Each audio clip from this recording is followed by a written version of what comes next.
Hello and welcome to episode 146 of the Juicebox Podcast. Today's episode is sponsored by Dexcom and Omnipod. In this episode of the podcast, I'm going to speak with Daniel, who is Leo's father. We have a really great kind of conversational episode together. It did strike me about halfway through that I don't think we ever spoke about one thing we meant to speak about, but I still really enjoyed it. As I was going back and editing and listening, I just found this one to be incredibly interesting, and I go into a bit of a rant in the 40 or 50 minute mark, which, could happen sometimes.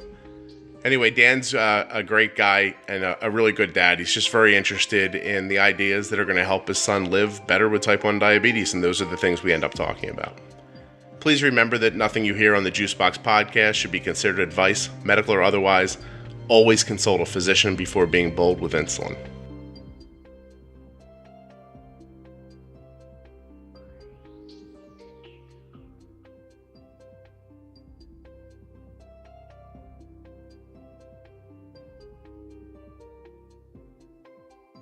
All right, my name is Daniel. I am a father of a 4-year-old type 1 diabetic who was diagnosed in January of 17. Okay, and so it is still 2017. It's October. Yes. It's almost October, so you're only 9 months in. You're really new.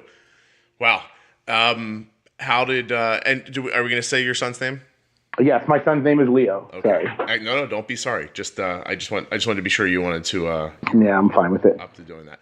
So Leo was he 4 at diagnosis, or did he turn 4 since then? He turned 4 in November and was diagnosed in January. Oh wow. Okay. Yes. Big birthday celebration for you. Yes. It was. I know you always ask what was the typical diagnosis. We were on vacation, and the 4 of us, I have another child, were down in Mexico, and towards the last couple of days, we noticed a lot of bathroom breaks that we probably wouldn't have noticed if we were at home, because he wouldn't have asked. He would have just gone. And then our flight home from Mexico to Cincinnati, on the 3+ hour flight, I think I had to get up and take him to the bathroom on a minimum of 7 times. Yeah, that's not including in the Mexican airport and the Cincinnati, Ohio airport. So now, Daniel, we didn't say this at the onset, but you're a physician, right? No, I'm not. I'm not. That email address is just, it's got me plenty of places, but it is my initials. That's so funny. I just always assume that's not why I had you on the podcast, so don't worry about that. Yes. So anyway, Daniel's got a misleading email address. But that's hilarious. So doesn't matter. Hold on a second. I have to say, I know you edit. So when my wife and I were younger and we lived in Chicago, we lived in between 2 bars right by Wrigley Field. Right. And the one bar next door used to always dump like nasty, stinking mop water in the alley, like in our parking spot. Yeah. And I emailed the alderman in Chicago. I'm not sure how the alderman situation, but it's real shady, obviously, as Chicago is. So I emailed the alderman, and they were like, Dr. Weber will get this taken care of right away. And I was like, thank you. I might not edit that out then, if you don't mind. That's pretty funny. Yeah. It just cracked me up because I had a whole thought process of where I was going. And then you're like, no. And I went, okay, hold on. So anyway, forget that part. What about the urination? Like, where did that take you to? Like, I never really asked that specific question. Your kid urinates 9 times in 3 hours. What does it make you do next? We at first just thought it was nerves or something like that flying. I mean, the kid had drank a ton of, virgin daiquiris and pina coladas all week long, and we just kind of chalked it up to that. And then we came home, and probably like the 8th and 9th of January was just like, he still wears a pull-up, not anymore, thank goodness, but he was still wearing a pull-up, and he was just soaking through the pull-up in the bed. And after 2 days of that, my brother-in-law is a pediatrician. So my brother-in-law here in Cincinnati, my wife called him and said, I think there's something wrong. And he called me immediately after getting on the phone with her. And he's like, is this Melissa being Melissa, or do you really think there's something wrong? And I said, it's me. I said, I was working and I told her to call. I think there's something wrong, that it doesn't seem right. And obviously in this day and age, you go down the Google hole and you read everything you want. And we had a pretty good idea, but my brother-in-law kept saying, there's no way.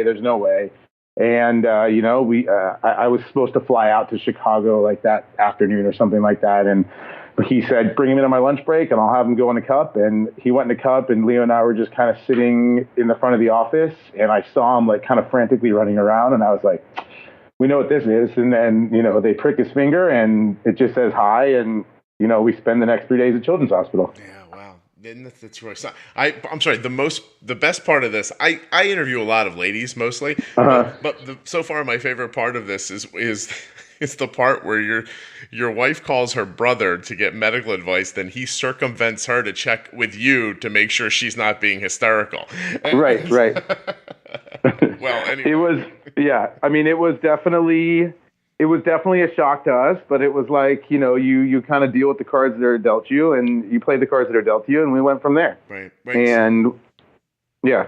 Well, so tell me that then having it's interesting. So now your pediatrician is related to you. It's different. It's close. What does he have you do immediately? I mean, he sends you right to the hospital, or he calls the hospital because he knows people. His family has been pediatricians in this area for a long time. So he calls Children's Hospital here in Cincinnati, which we're lucky to have a great children's hospital. Yeah. And they told him, we don't have any beds right now, and he's not in DKA or anything like that. His number is not too high. So, we'll have open beds at 6 o'clock. So just go home, pack a bag, do what you're going to do, and bring them over tonight. And we did. Okay. Yeah, well, listen, Cincinnati's got all that extra. I mean, they don't put any effort into that football team, so you could put it somewhere else. Really. Correct. So, exactly. Plenty of effort you can put into children's hospitals and things like that, which is probably better served, by the way. Yes, exactly. I saw my son brought me his phone the other day, and I don't know when your children get older if Twitter will still be a thing, but I do a lot of interacting with my 17-year-old son where he goes, hey, look at this. And he throws a phone up in my face. Right. And it was about North Korea and the Bengals. And it said something like, what does North Korea and the Cincinnati Bengals have in common? I'm always hearing about all the weapons they have, but something like I don't know the rest of it. It made me laugh though. I'm not a native Cincinnatian, but living here, we've been here for 3 years. My wife was born and raised here, and like the love for the Bengals baffles me. People just love them, and they're just not good. And like they fired the who did they fire? They fired the offensive coordinator yesterday or something like that. Like for the first time, an offensive coordinator had been fired during the season. Right. But Marvin Lewis has been the coach for like 12 years and they've done nothing. Yeah. Well, he might be a really nice guy. Yeah, right. Well, I'm sorry to hear that your wife drugged you to Cincinnati. Yeah, well, that's all right. So you said you were getting ready to go on a plane, but did you stay back when your son was diagnosed and stayed home, or did you? Yeah. Luckily I travel for work, and I work for a kind of family company based out of Chicago. They're not family anymore, but and they just kind of understand everything. So I just said I can't go on this trip, and I think I had to go on a sales meeting with a customer, and I just called someone else on my team and said, hey, can you fly out there and do this for me? And they said, yeah, no problem. Okay. And we spent 3 days, like I said, at Children's Hospital here. So what's the advice you get now, since you have sort of a backdoor through your brother-in-law? What's I don't know what Leo uses right now. Does he have a pump? He's on an Omnipod and a Dexcom. Okay. And so what gets you to that?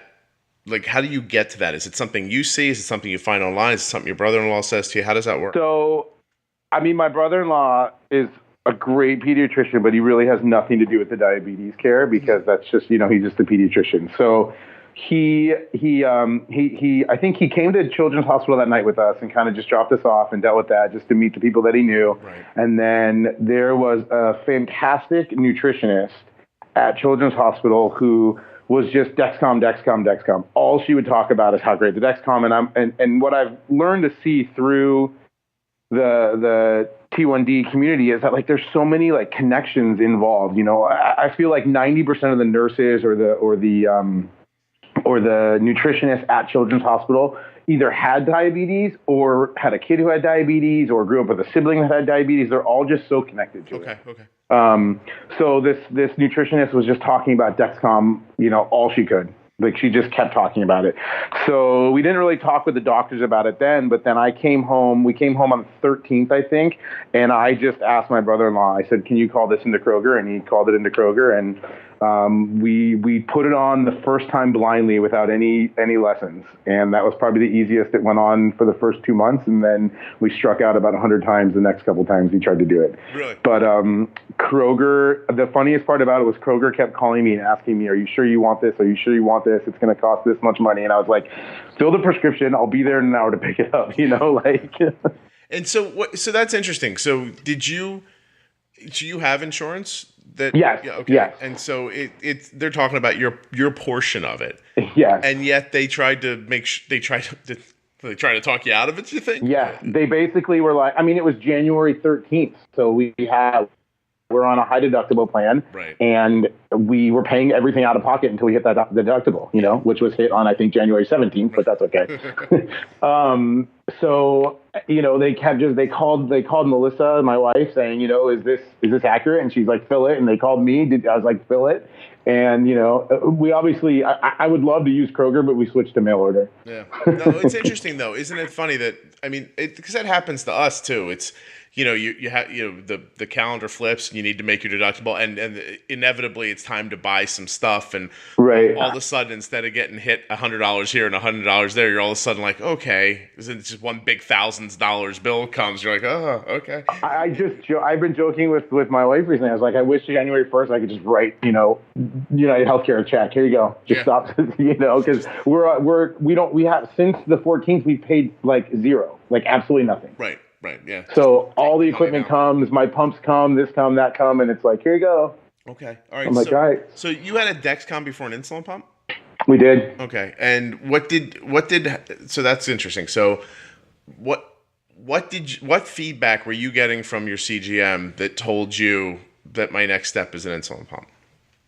I think, this is going to sound really funny, but like Leo is an eater and kind of like a grazer. And we would have to go, that route that says like, you can have it, but then you need a shot. And like, we would begin to feel bad about it. Mm-hmm. And so we went the route and started talking to children about when we can get a pump, and we did all the pump classes, and it was just kind of made sense, like it is honestly made our life much easier, minus that email I sent you the other day, which we can talk about later. But like, just the fact that, like, we walk through Costco and he wants to have a sample, and instead of having to say, we'll take it home and eat it, I just say, doot, and he can eat whatever it is. I think that, like, my wife and I got a pretty good grasp of diabetes right from the start. Like, we just kind of looked at it and said, this is what we need to do, and we're going to do it, and we're going to get it done, and for the first couple of months, probably like 5-6 months, we tried to like control it as much as we could. And as soon as we realized that we can't really have all that control, but we can do the best that we can, right? That's when things became a little easier for us. And so we started the Omnipod in May. Okay. May, June, July, August. Okay. So, all right. Well, that's really quick, which I like. I like hearing that people got to things like that, like quickly, like without having to, struggle. Or I just saw, it's 2017, almost the end of 2017. And I saw a person this morning online say, I asked my kids' my kids' endo, we want a Dexcom. And they said, no, you're not ready for that yet. And I was like, what does that mean exactly? And so you're a person who took it. You didn't speak to anyone about it. You just you slapped it on and you started going. And I'm pretty sure that Children's Hospital here was like, I remember I called in to say, we have a Dexcom. Can you put that in our file? And can you call the sensor prescription into Optum or whoever the heck fills it now? Mm-hmm. And they said, you have a what? And I said, we have a Dexcom. And they're like, where did you get it? And I was like, my brother-in-law's a pediatrician. He wrote the prescription for me. Like, it was a weekend and we wanted it, like, I think that our goal for Leo is to make sure that his life is not any different. We want to make sure that he went, let's see, he was diagnosed on the 10th. I think it was maybe a Wednesday. He was back to school on Monday or preschool on Monday. Like, we wanted to make sure that he could go back to school. He goes to a small Montessori school and, they don't have a nurse. So we wanted to be able to track it wherever he was and know if we needed to do something. And so it was just like a no-brainer for us. Yeah. Yeah. That's really excellent. Actually, I think what it shows more than anything is that kind of old paradigm idea of you should have diabetes for months and years. Mm-hmm. Once you really understand how to, build a fire with sticks and hay and the sun and a broken piece of glass, after you get that, we'll give you a lighter. Right. And, maybe, why don't we just skip ahead a little bit at least? Like, there's no reason. I can't fathom a reason why you wouldn't allow somebody to try a CGM. I mean, I think that like there could be a little bit of a data overload, but I like it. You know, I like to be able to look at it. I like to be able to track it. I think I was joking with my wife this morning because like I went in, he was like 143 at like 5 a.m. And I was like, got to correct that. Yeah. You know, like maybe if we didn't have a CGM, I'd sleep a little better. But, you know, I don't know that it's worth it. No, it's an interesting concept, too. The idea that, you know, so you just said something that it made me think of just an odd analogy. But if I had a fire alarm going off in a far reach of my house, but the house wasn't burning down, I don't know if I'd be like, we'll just let it go. You know, I guess I wander down to the basement and find out why that thing's beeping. And maybe I get down there and it's beeping because the battery's dead. And maybe I get down there and it's beeping because, you know, I don't know, my heater's making a little smell or something. I don't exactly know, but at least I know what's happening now. Right, and right. It's an interesting concept with a health issue, an interesting concept to think that there's something happening, but because it's not killing me right this second, I'm just going to ignore it. And that's just an oddity to me. Like it is. I mean, we obviously follow groups and read things, and some of the things I read where I'm just like, and obviously we're 9 months in or whatever that is, and you know, I think we're doing a pretty good job, but I look at it and they're like, well, I'll just let him eat it and I'll correct it when he's high. Yeah. Huh? Like, really? That's your plan? Yeah. Good plan. Yeah. And I understand that and I've heard you talk about it before, you know, you could meet smart CEOs who just can't get a grasp of diabetes and couldn't understand it, you know, like, but, you know, some things I feel like you should be able to. And I think in that specific, you know, situation, I think it's fear too. Like, I think it's the idea that you know, I really because think about it. If you think, hey, there's going to be food here, you've only been with diabetes for 9 months. Have you ever seen food not need insulin? No. Right? Yeah, because that would be not having diabetes. So you can say, well, maybe I had a bolus longer ago and maybe it was too much and, you know, there might be some insulin left over. You can maybe yourself to death. But that's fear. That's the idea of the unknown, not wanting to breach the unknown.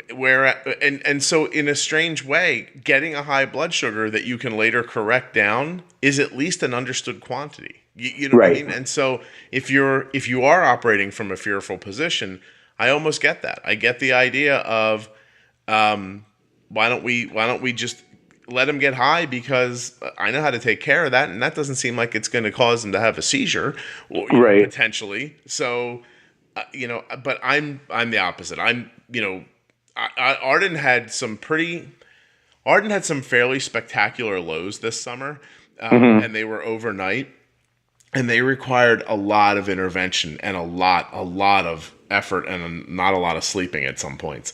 Right. But it never occurred to me to let her blood sugar be 200 when she went to bed to combat that. I never considered that. So yeah, I mean, I think we try to, you know, but use insulin as much as possible and take care of it. And there's always a juice box, or, you know, if I gave Leo a juice box, he's so little he would just skyrocket. So there's always a quarter of a juice box or something like that can take care of it. And I think at the start we tried to deal with it more like healthy, you know, here's an apricot, here's this, you know, and now we're like, here's a Skittle, here's an Airhead, you know, they work much quicker and you don't fight me for them. So tilt your head back while I put the sugar shaker in your face. Yeah, seriously. Listen, if it makes you feel better, I did something last night that I hardly ever do and wouldn't really recommend because it is not good for your teeth.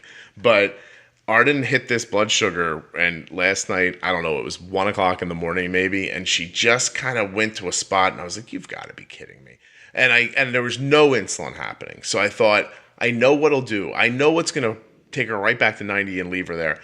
So she's asleep, and I whisper to her, hey, I'm really sorry. I need you to eat these fruit snacks. And so her mouth, like, she lays back, and I just take 2 fruit snacks at a time, bump them on her lip. She opens her mouth. She chews them up. When I'm sure she's done, I must have given her, I don't know, 7 of them.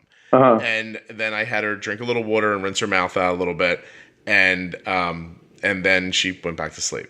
This morning, By the way, it worked perfect for the blood sugar. Right. And this morning she comes into my room and it's dark, it's early, and she says, "Dad, did I have fruit snacks in my sleep last night?" And I said, "Yeah, why?" And she goes, "There's one stuck in my hair." And I said, I'm amazed with Leo. Like he doesn't wake up for a thing. Like I'll grab his hand and he'll stick a finger out. Mm-hmm. If he's just fallen asleep, it's hard to get him to take like we were shying away from glucose tabs, but they're just so easy that we're now just like, here you go, use them. So he'll you just put it to his lips, he puts it in, he chews it, doesn't remember a thing. Like it's fantastic. Yeah. I think some people have a question in their mind about how much information is too much information and how much involvement is too much involvement. When they're talking about their type 1 diabetes, you're trying to make life easier, not more complicated. And I think sometimes if you don't completely understand what Omnipod and Dexcom bring to your life, what these devices bring, it can sound like they're bringing you work more. I want you to try to imagine that that's completely opposite of the truth. When you get this data back, when you can see, I put a bolus in here and this is what happened. I cut off my basal here for a half an hour and this is what happened. When you get that information back, you start making these decisions that are so kind of precise and intuitive that the alarms don't happen anymore. Your involvement with diabetes actually goes down. The more you understand up front, the less you have to do later. So I'm giving you a combination ad today. This is for Dexcom and Omnipod because I'm going to talk about them both. I don't think this is what they paid me for, and they might be mad if they heard it, but darn it, this is the right way to talk about this today. If your Dexcom tells you your blood sugar is 120 and it's starting to creep up, you can give yourself a tiny little bolus and fix that. If your blood sugar is sitting at 80 and you're worried that it's going to get lower, but it doesn't seem to quite be moving, you can take your Omnipod and just shut your basal off for a little while. And then that'll allow your blood sugar to drift back up. Shutting off your basal is not going to stop a crashing low, but it could make that little bump. And that little bump could be the difference between just bringing in an 80 back to a 90 or feeding an 80 and then having it be 200. This is a really important aspect of type 1 diabetes management. Once you start understanding these concepts, everything just gets so much easier. And when things get easier, alarms happen less. Arden's Dexcom, she's at school now. It's like 12 o'clock in the afternoon. Hasn't beeped once all day. Not once. So Arden's blood sugar has been between 70 and 120 since she's been at school. The last thing I said to her on the way out the door was, hey, we're going to do a little bit of insulin here. I think we bolused like a 0.7 for a blood sugar that was 120 diagonal up as she was leaving. It came right back down. She was 110 before lunch. With all this knowledge and this data, I was able to bolus Arden's insulin 15 minutes before she even left her class to go to lunch. So now she has a healthy pre-bolus going for a really fun kid meal. I don't know what you're sending to your kids for lunch, but today Arden had a bagel and cupcakes and Cheez-Its and I don't know what else, a bunch of stuff.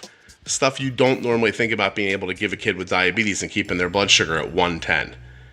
But again, it's the data, it's the information that comes back from the Omnipod and the Dexcom. This is where the genius lies. Once you have a few experiences and you can believe that what these devices are telling you is true, the whole world opens up for you. So I want you to go to myomnipod.com/juicebox and ask for a demo pod today. They are free and they have no obligation. It'll take you 2 minutes to get one. And then I want you to go to Dexcom.com/juicebox and start learning about the Dexcom continuous glucose monitor. These are important steps. And ads in the future, I'll do more the way the companies want me to do them. But for today, you guys really need to understand, this is how I do what you hear me talking about. If you're listening to this podcast and you want to get these things accomplished, I do them with Omnipod and Dexcom. I think you could too. I'm never not amazed by the waking up in the morning and her walking downstairs with a banana peel in her hand going, did I eat a banana last night? I was like, yeah, a full banana in your sleep. And good. No. I was just going to say it's fascinating. I can't imagine if I walked up to my wife tomorrow night while she was sleeping and I had, I don't know, a handful of food in my hand and I was like, hey, here, eat this. That in the morning she wouldn't look at me and go, are you out of your mind? Why did you feed me granola while I was sleeping last night? Or whatever it ends up being. But it's just, I don't know. I don't even know how to explain it, to be perfectly honest. It's fascinating. Yeah, I just think it's truly like, I just don't know how he doesn't. Did I wake up last night? Did I do this? Did I do that? And now we've mixed in the whole thing where I told him he was no longer wearing pull-ups, so I'm waking him up at midnight to pee. Doesn't remember that either. I just don't get it. I'll tell you, that sounds fantastic, to be perfectly because I remember every time I peed last night. Yeah, exactly. It's like wandered to the bathroom, just being like, I can't believe I got older. I'll walk into Leo's room and do the quietest thing, and he doesn't move. And we have a 14-month or a 15-month-old who is the room next door. I open Leo's door, and that guy's crying. Like, it's ridiculous. Well, so anyway, Daniel, how did we end up together on the podcast? Because we're pretty much 25 minutes into this, and I forget why you're coming on. Tell me why. I sent an email, and I said, I love your podcast, and if you're looking to talk to a newly diagnosed father, well, I guess I'm not newly diagnosed, but my son was newly diagnosed. Yeah. I said, I'd love to chat. Cool. There's questions I may have, there's questions you may want to know about my thoughts, and you've asked some of those, and I think one of the ones that I'm more shocked about that like I said, emailed you the other day, was more crazy about is that we went in so confidently to his last endo visit, and then his A1C was up. Yeah. And that was just crazy to me. Yeah. There's this thing that I don't know if I don't think I've never said it willfully, or not, but it so falls into the auspice of advice that I guess it's just not something I say out loud, and I have no way to quantify it. It's something I heard on the internet that I tried and worked. Yeah. And so Daniel will say here that nothing you hear on the Juicebox podcast should be considered advice, medical or otherwise. But if you are using an Omnipod PDM as your meter, and you're using the freestyle test strips that are coded as 16 on the test strips, there are people who might tell you that you should set the code on the PDM at 18. Some people use 17. I use 18.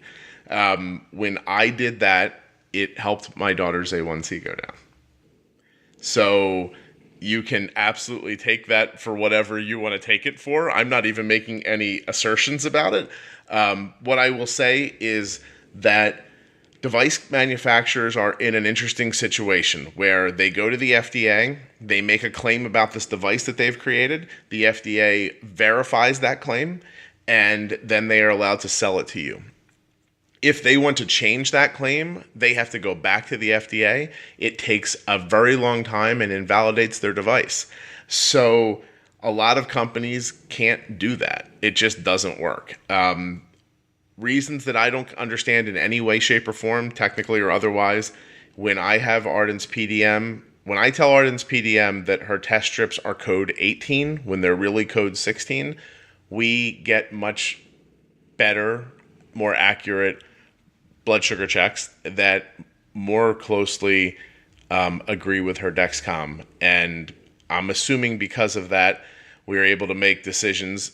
So basically, if you're in a situation where you're like, hey, my blood sugar is 110, I'm happy with that, but it's actually, 140, then your A1C may come back higher than you expect. And it's harder to deal, like when I'm trying to deal in a world where I want a blood sugar to be 80, I need to know it's really 80. I can't, right. You know what I mean? It can't be higher or lower because I'm working with small tolerances. So anyway, if you have a Omnipod PDM, maybe give it a try, maybe don't. I'm certainly not telling you what to do.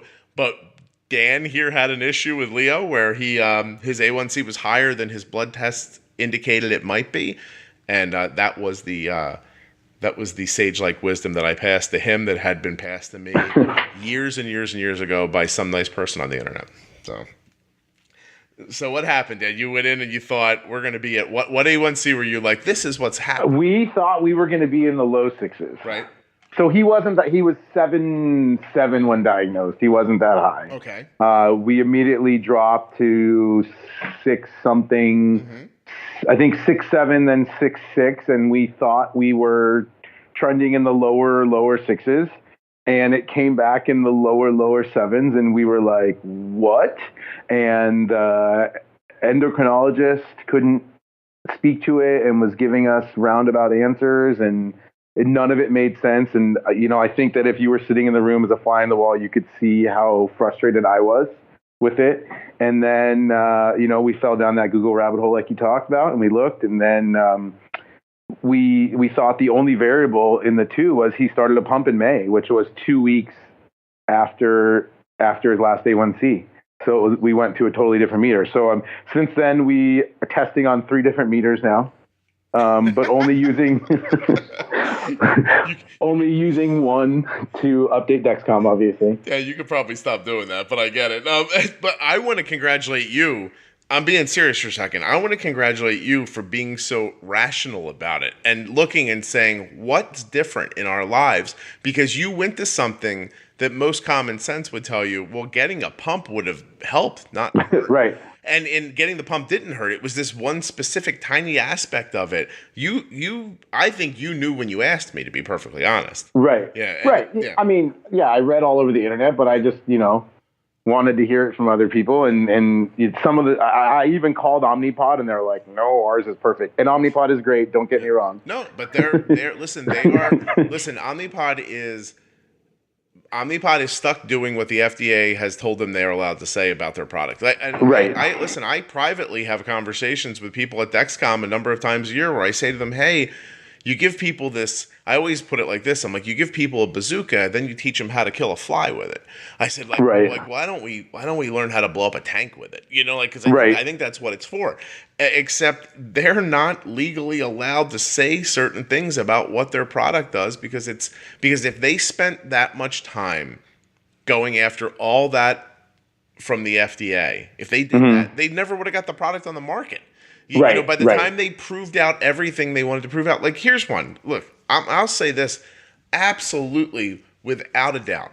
The lower you put your higher threshold on your Dexcom CGM, the lower you make that line when it tells you, hey, your blood sugar's on the way up, the lower you put that, the lower your A1C is going to be. I can absolutely unequivocally tell you that is true.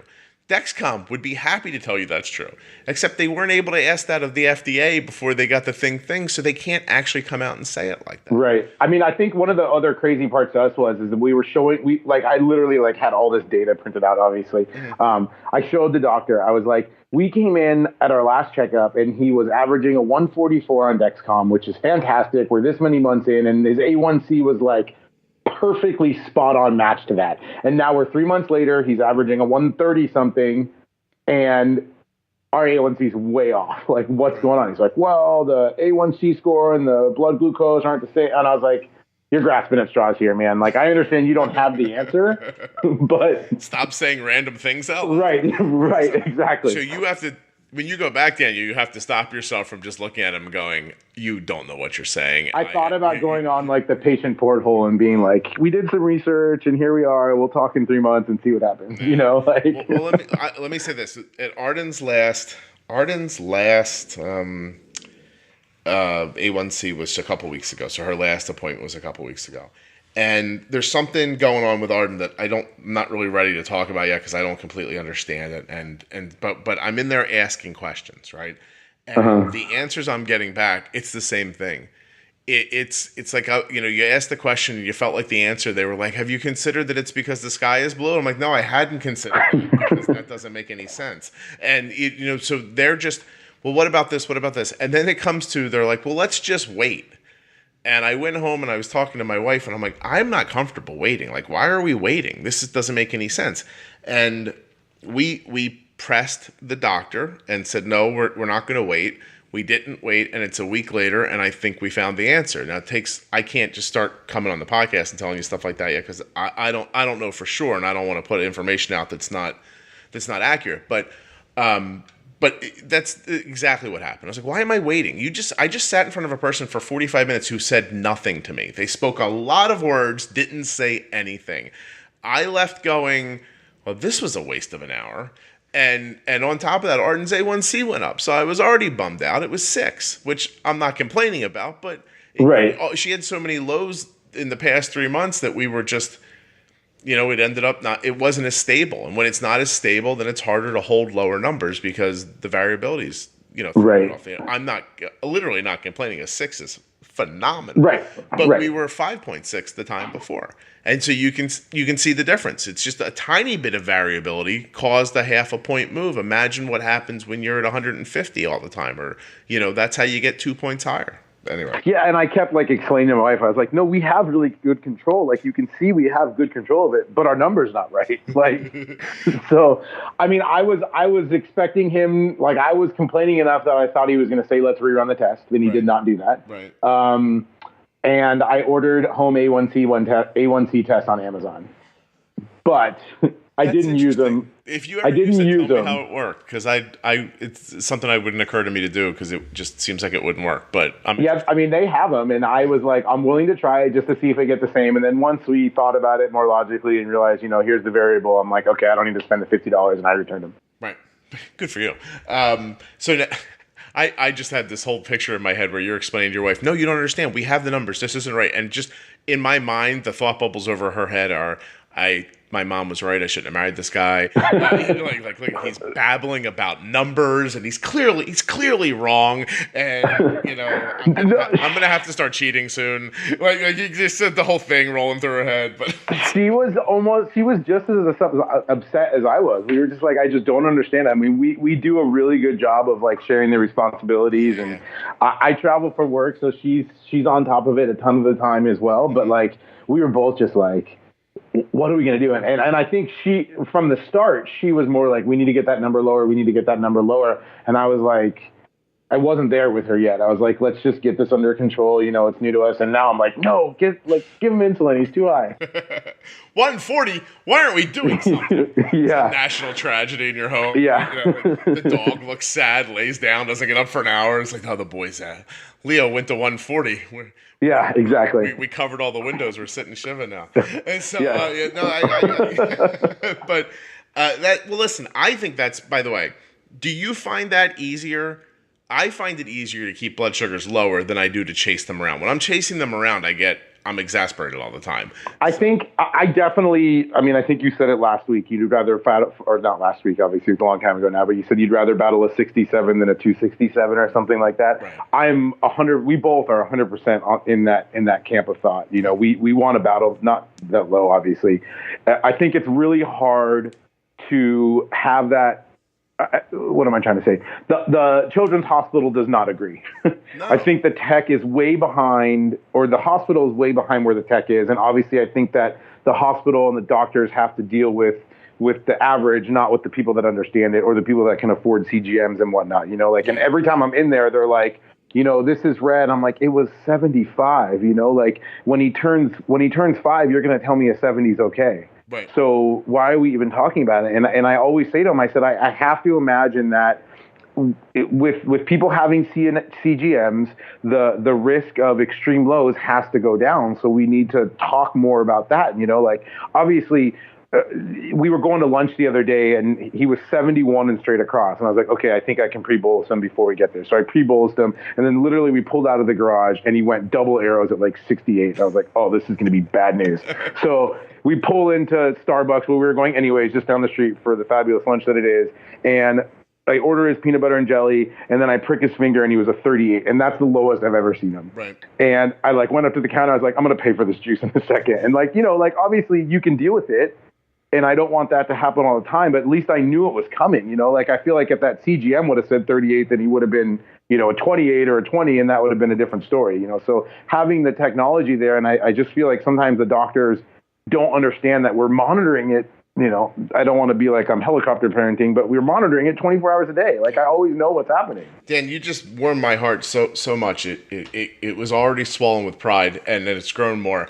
I want everyone to hear that even though it didn't go well, Dan pre-bolused a 71. He's a madman. It's fantastic. I will tell you this new school year is only a week or so old, but Arden she's more mature now, so a lot of that anxiety about school starting has gone away. So we didn't get the highs that we've been getting years before in the first week or so, and she's been coming into her pre-bolus at lunch a little lower than she did last year. So I'm seeing a lot of 80s and 75s when we're trying to pre-bolus.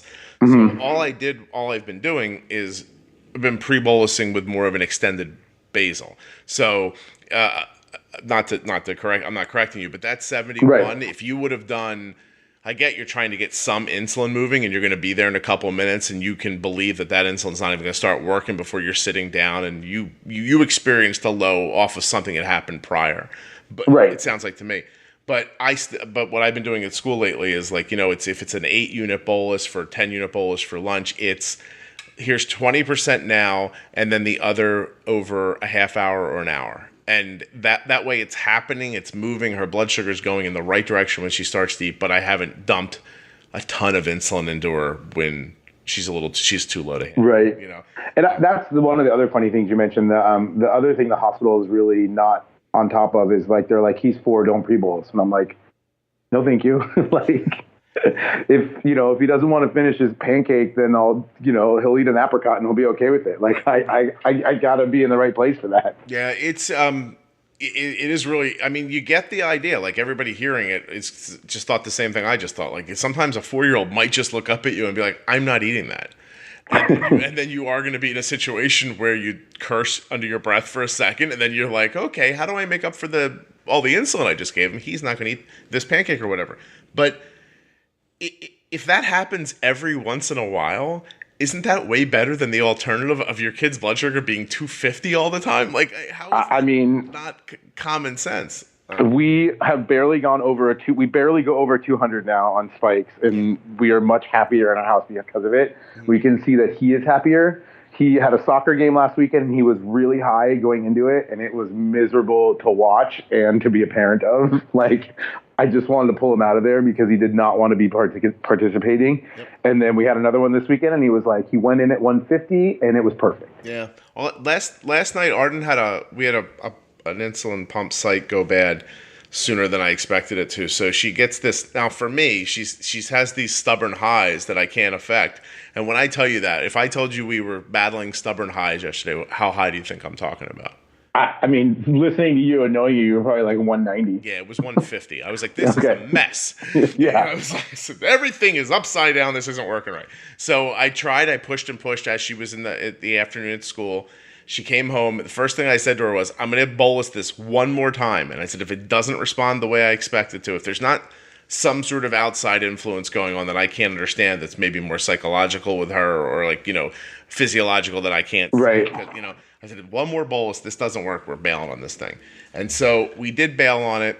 But I was on a phone call, and so I did it later than I wanted to. And I realized that as I was handing her dinner, I was like, this is probably not going to go well. And so I bolused really heavily with the new pod, and it took a while for it to actually work. So her blood sugar it went way up last night. It went to like 360 for an hour. Ooh. And so it was just one of those things where she ate a meal with basically not nearly enough insulin. And I got it back down pretty quickly. But when it popped up in that hour, I heard she's doing her homework. She came over. She looked tired when she shouldn't have looked tired.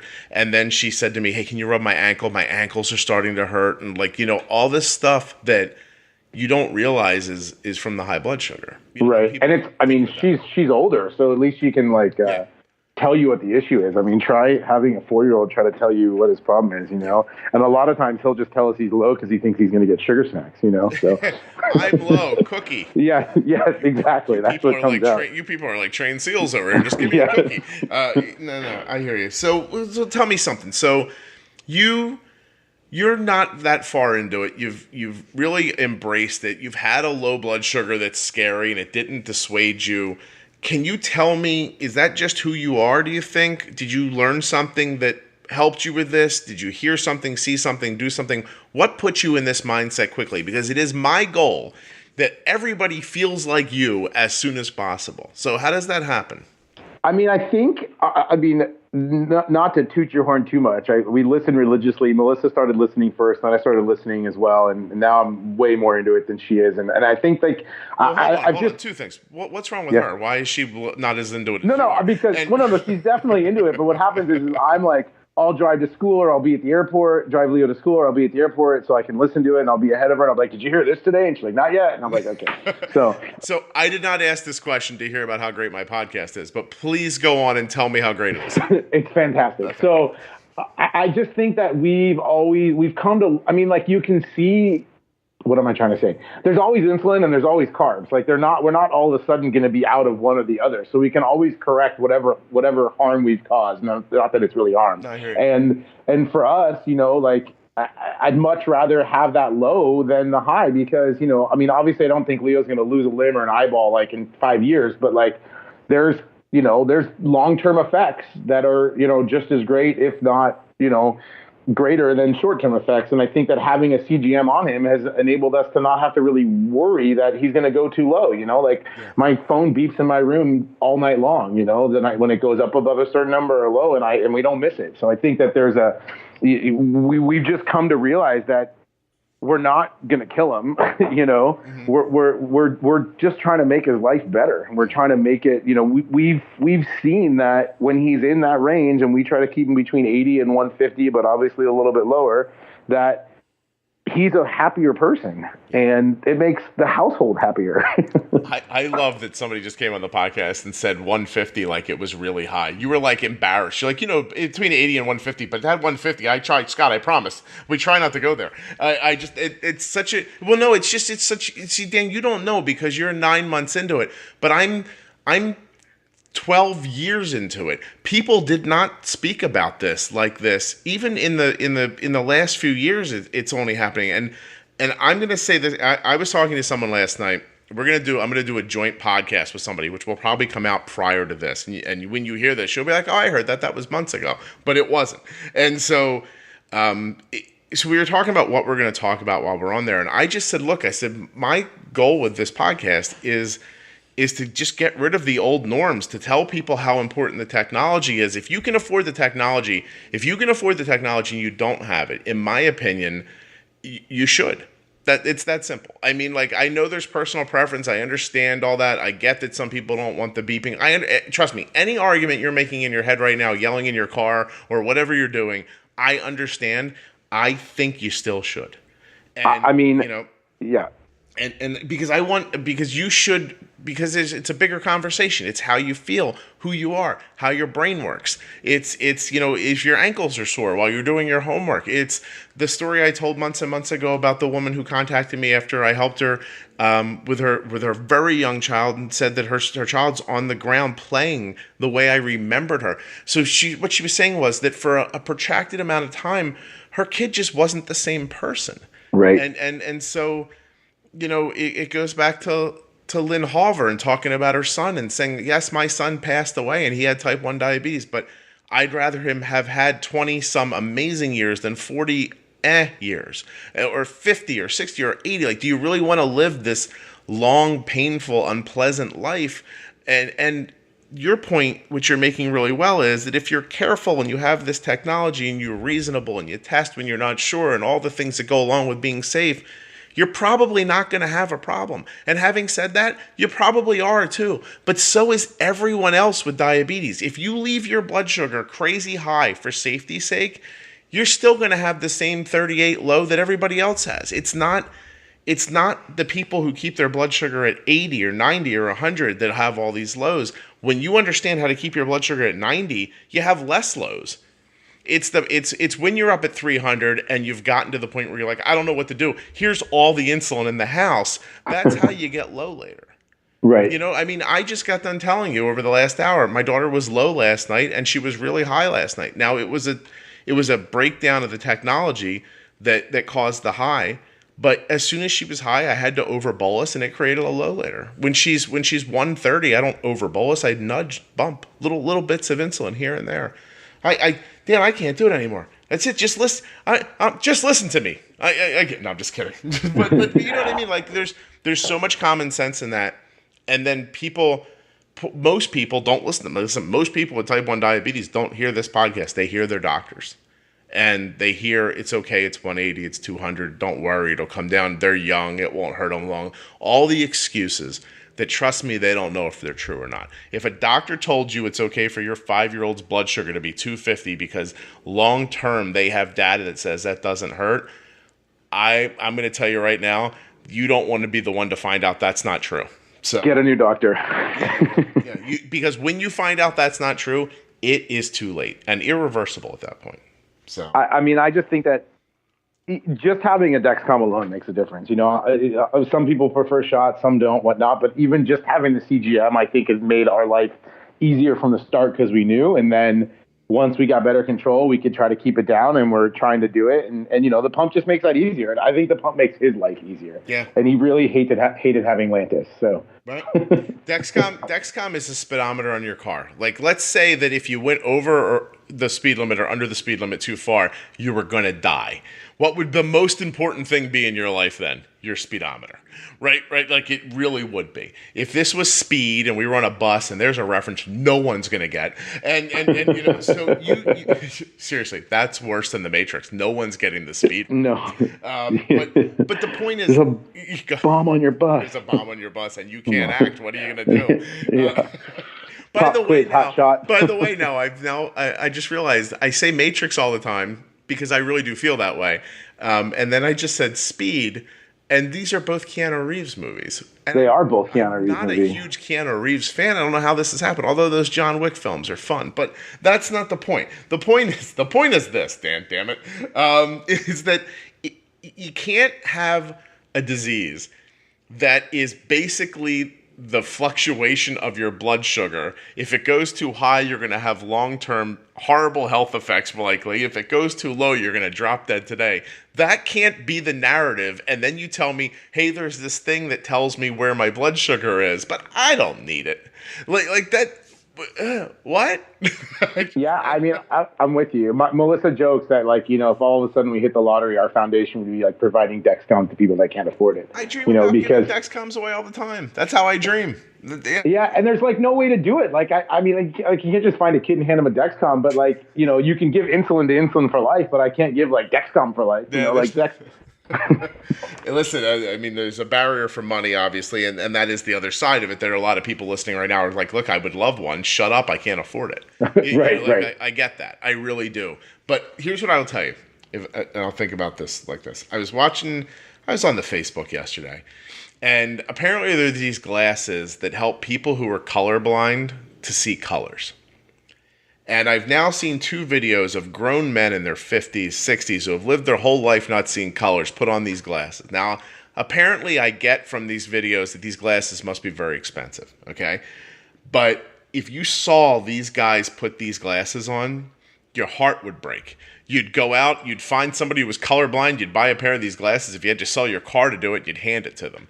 Because it's genuinely beautiful to see somebody have that experience. I think this is the same situation. I'm not saying everybody can just dig up $3,000, $4,000 if you're paying out of pocket. I'm not saying that.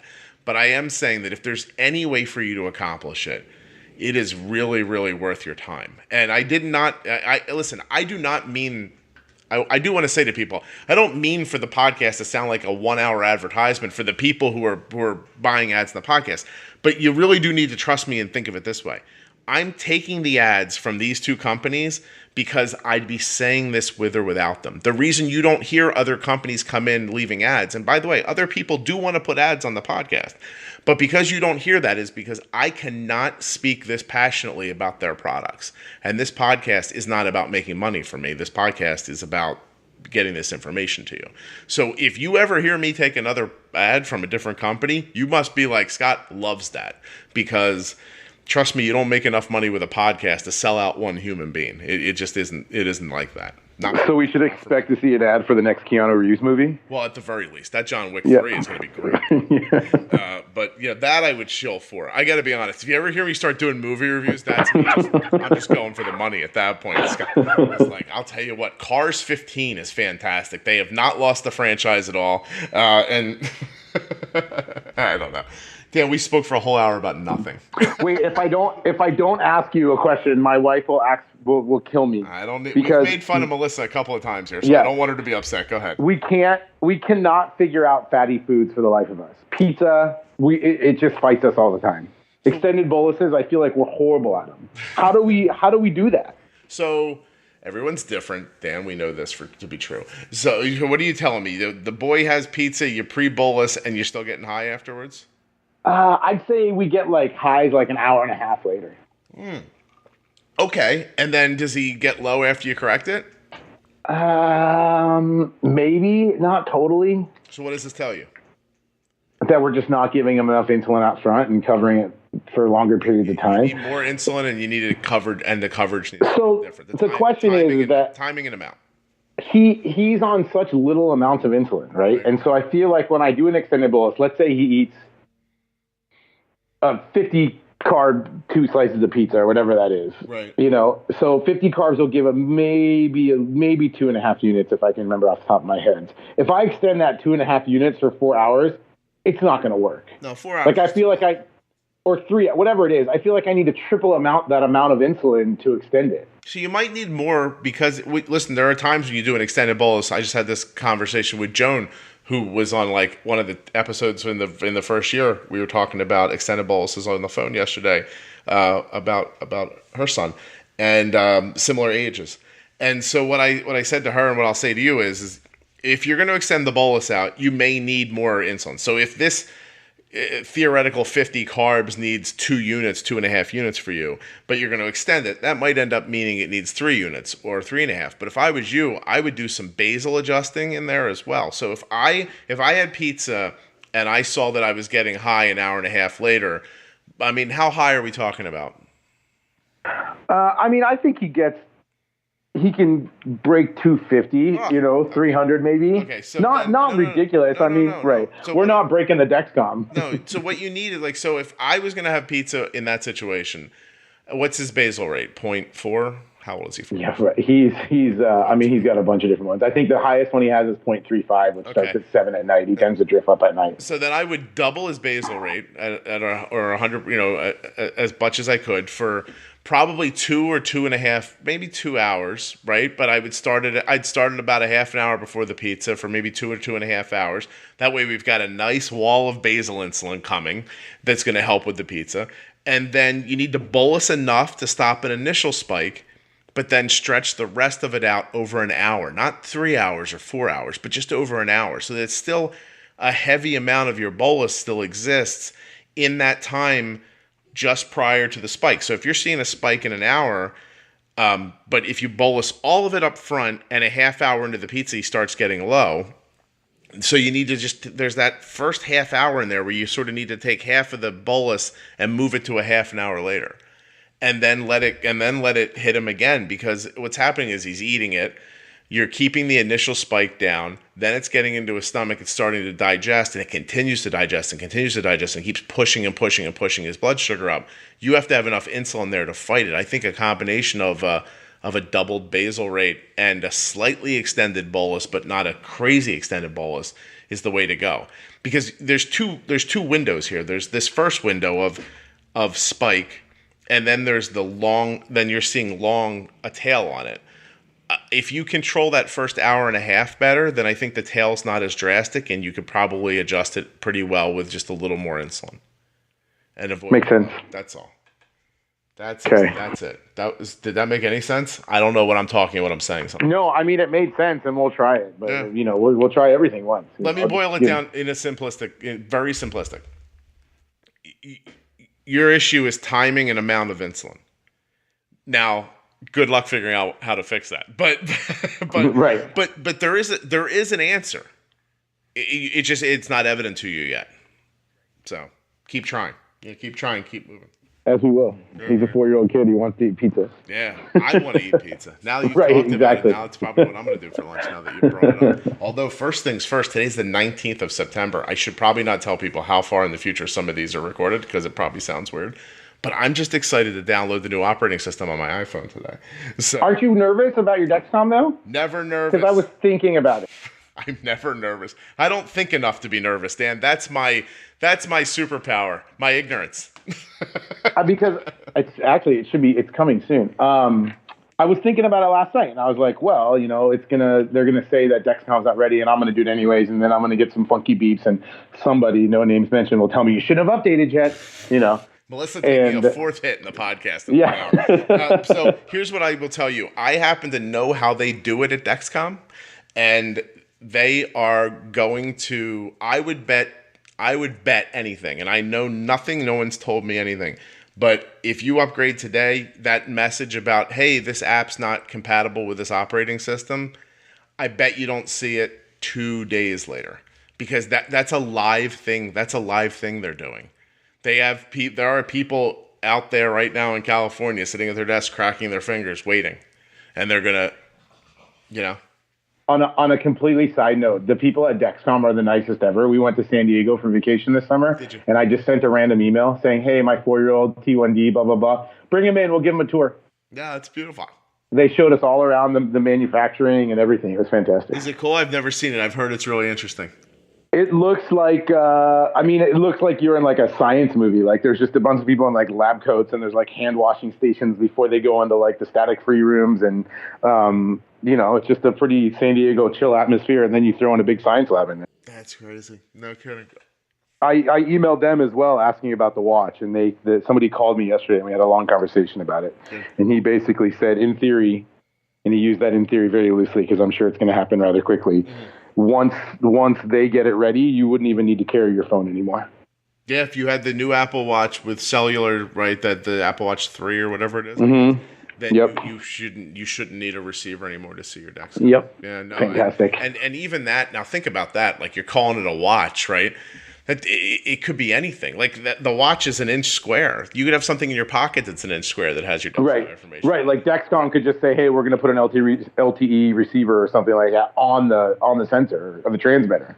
I think the point is it's limitless at this point now. Right. Now they've just opened up their API to developers. Now, if I'm a developer, I can make the tiniest. I can make the thing the size of a credit card if I want that picks up that signal. Or, you could have an app on your computer now. Like there's all kinds of stuff that can happen. So lots of good stuff coming. I joke that I want like a stock ticker above my TV in my bedroom that just flashes his current blood glucose, so I don't have to roll over and see a phone. Daniel, I will say this, and I've had this thought about twice while we were talking, that as time goes on, this all sort of lessens. All that, like the involvement lessens because you don't need it as much, because you'll know a steadier world. Like, listen, I'm going to pull up. I haven't looked at Arden's blood sugar all morning. Right, I've not been once looked at it, so I can go back now. 5 o'clock now. It's 11:15 now. Arden's blood sugar has been between 120 and 67 for the past 5 hours, and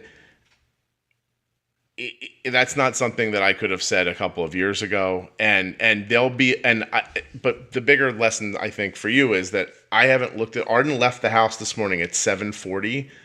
I haven't looked at her CGM since she's been gone. It's 11:20 now. So that will happen for you at some point. You will get it so just kind of, it'll be so easy at some point. You won't have to think about it constantly. And then you will look up one day and see that little stock ticker above your television and say, I don't need this. It's making my hair gray. I gotta be done with it. I checked probably 3 times while we were on the phone. So I'm going to give you a couple more minutes here. So what is Leo's blood sugar? By the way, Leo's name's got to go in the title because that's a great name. But what is Leo's? He is currently 112 and straight across. And what has he been since we've been on the phone? It's kind of hard. Sometimes it's hard to tell because you get that green line up top. But his 3-hour, I'd say he's been in the 100s the entire time, like the low 100s, the 112. Since we've been on the phone. Okay. Right before we got on, he had gone up, but I think he had snack at school and they don't pre-bolus. So he hit 150 right then, and then just started coming down right away. Back to 112. You guys have a good handle on it. You really do. Yeah. If you're snacking, not pre-bolusing, going to 150 and back to 112, you're doing a great job. Good for you. And by the way, we try. And I've now talked to you for an hour. Obviously, Melissa deserves some sort of a medal. Dan, you're not easy to get along with. And so, but no, you guys are really. You're spectacular.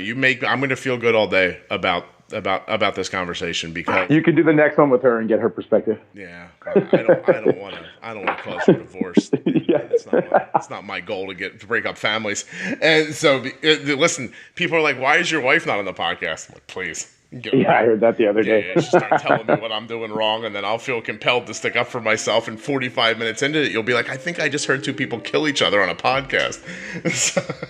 Anyway, it has been an hour. I got to say goodbye, but thank you so much for coming on. I really genuinely appreciate it. Thanks so much to Dan for coming on and telling his story, Leo's story, and his wife's story, who we maybe made fun of a couple of times unnecessarily. We apologize about that. Thank you very much to Dexcom and Omnipod for sponsoring the show. You can always go to dexcom.com/juicebox or myomnipod.com/juicebox for more information. And there are always links that are clickable in your show notes. Yeah, right there in your podcast player. Just click right there. I'm not going to bore you at the end here. Thanks very much for listening to the Juicebox Podcast. We'll be back next week and every week in 2018 with a brand new episode. Coming up, we have a bunch of stuff going on, but one of the things I'm working on is Omnipod has a few announcements, and I'm going to try to get somebody back on from the company to talk about that. And I've been wondering a lot about Dexcom lately. I'm hearing stuff. So I'm going to reach out to somebody over there and see if we can't do a couple of technology shows coming up really soon. All right, guys. Have a good week. I'll see you soon.